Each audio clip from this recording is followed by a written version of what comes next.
Hello, welcome to another vlog. We had some rain yesterday, come in this morning, and obviously we had all this yesterday as well, but you can see even over there the whole floor is flooded. I think about every half hour it was sweeping water out. So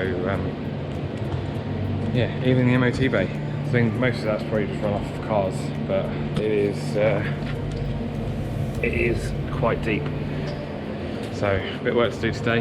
We've got no Selina today. She's having well, we think it's just a consultation on she's got a problem with her back, so she's going to have an operation on it. So she's not in today. It's just Marcus and I and Casey.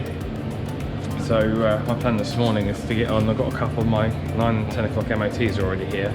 So it's 7:20, so I'm going to start on them, get them done early, just try and free up a bit more time for later on today.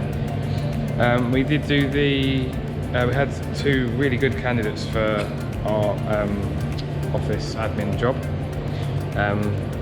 Obviously it's always a shame when you got to pick one and you got to turn one down. So but we did pick one, and she's going to start the 18th of April, I think it is, which is a week after I come back off my holiday. So that works out really well.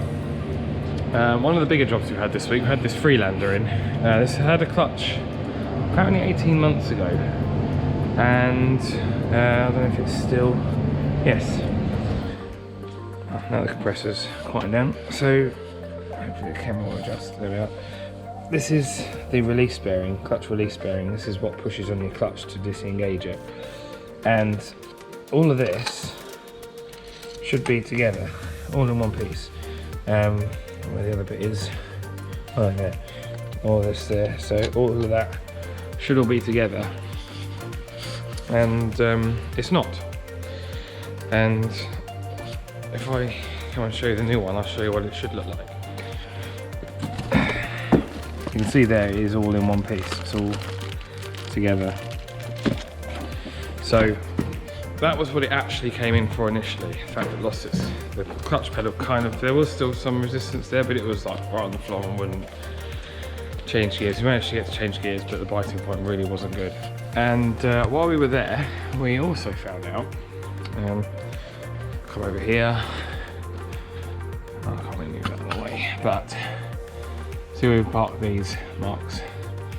So this is a dual mass flywheel, it's got 2 pieces to it, and you can see it moves pretty much the distance of those 2 marks.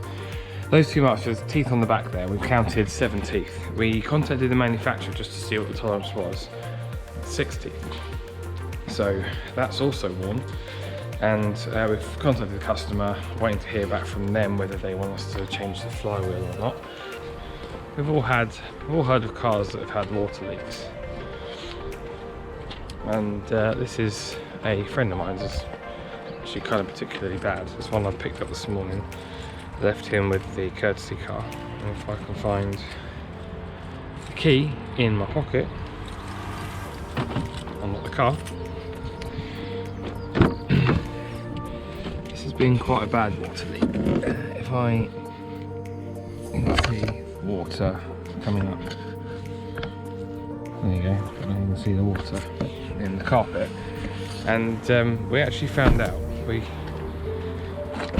put a hose pipe over the car, and then you just watch where the water's going. And the water was running down here, all the way down here, and into the back of the light there.